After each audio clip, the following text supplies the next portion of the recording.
Welcome to We Talks, where we talk about anything cause it's my show. This is Renalyn Grace Canilio, your host for today. Today's episode is a very special topic, and we have guests to talk about their experience and an expert to share his insights.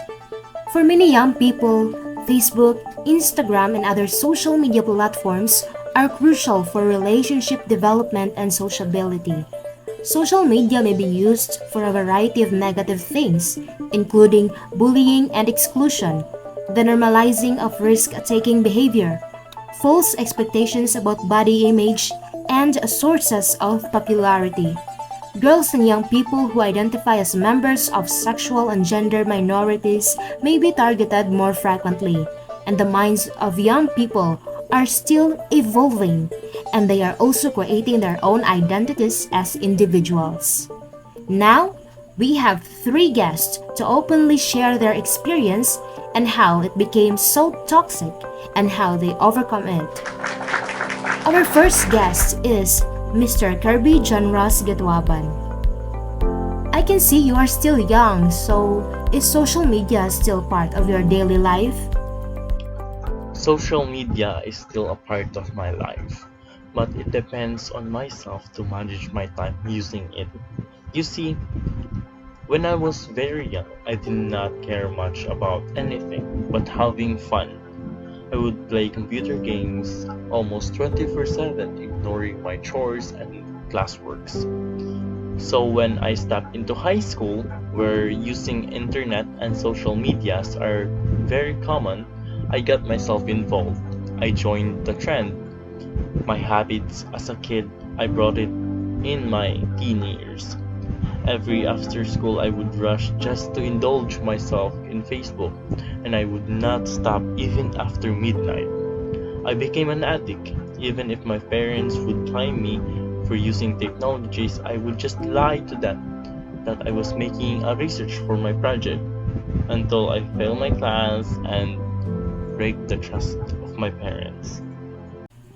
You are using social media a lot of your time.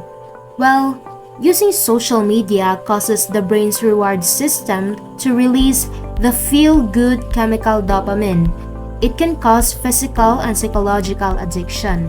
Wow. So much for that. Some research has stated that social media raises the risk of depression.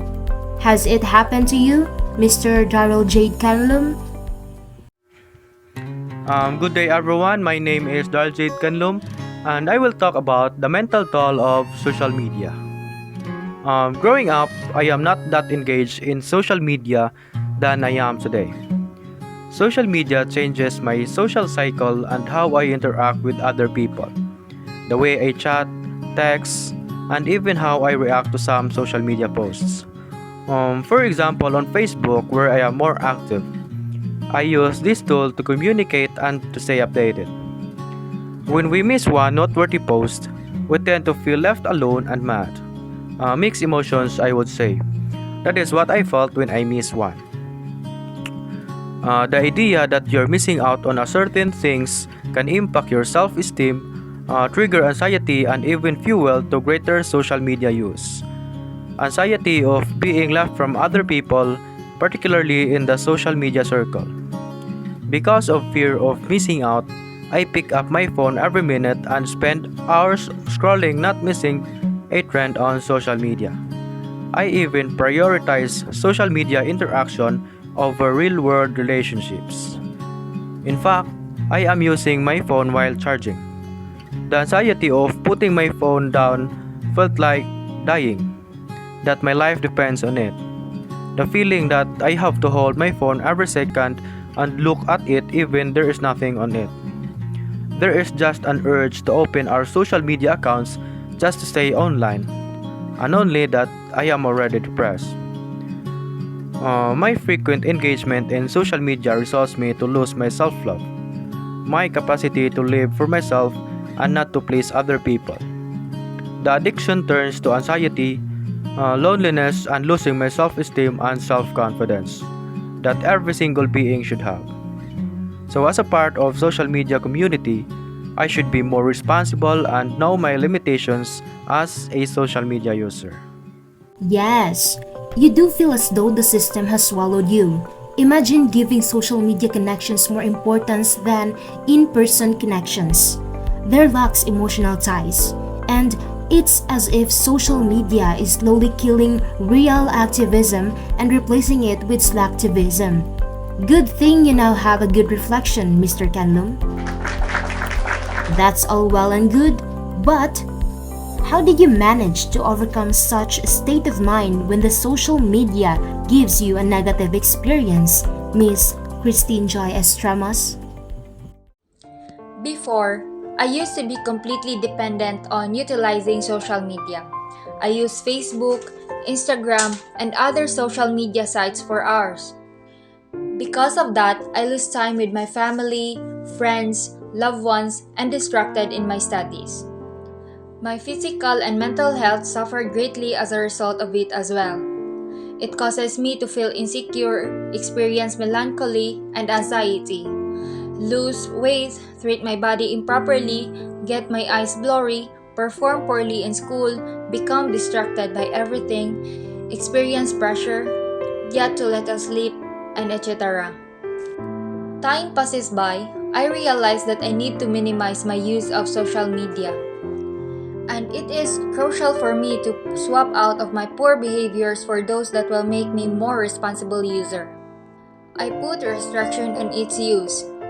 I engage in physical activities like workouts, hanging out with my friends, spending time with my family, and concentrating on my studies instead of spending a lot of time on Facebook and Instagram.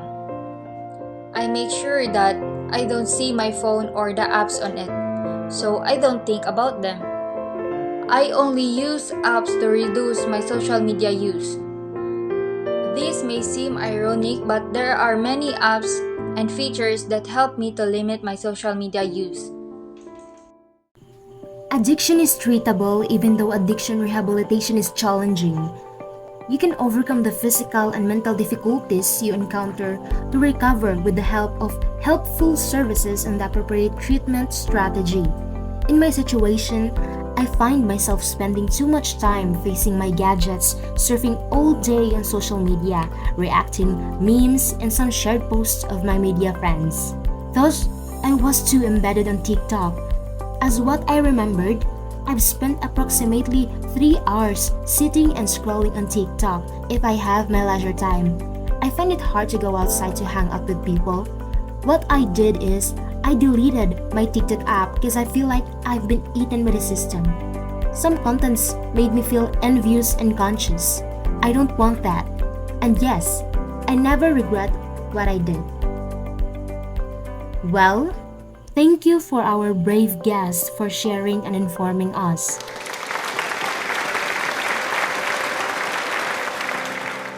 And now, let's talk to Mr. Alcris J. Yapak from the Philippine Psychiatric Association, our expertise about the medical and technological toll of social media to educate us in such manner. A pleasant day for our listeners out there. So, before anything else, thank you so much, We Talks, for inviting me to speak in this platform. So, social media is not helping you when you start to feel unsatisfied with yourself in the light of what other people are posting about themselves.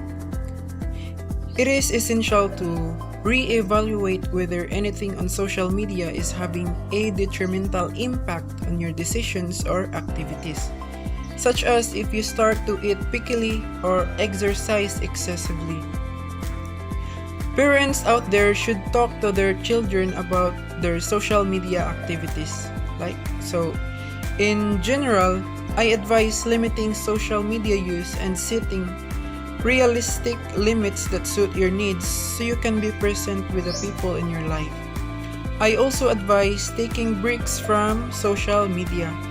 It is beneficial to take the time to consider how the actual world and the virtual world vary from one another. So be responsible in using media and don't become a slave to it. There is more in the real world than it is in the social media. So the real world is still the best place to find genuine peace and happiness. Thank you for our expert for educating us. That's all our time for today. Once again, this is We Talks, where I talk about anything and you've been amazing.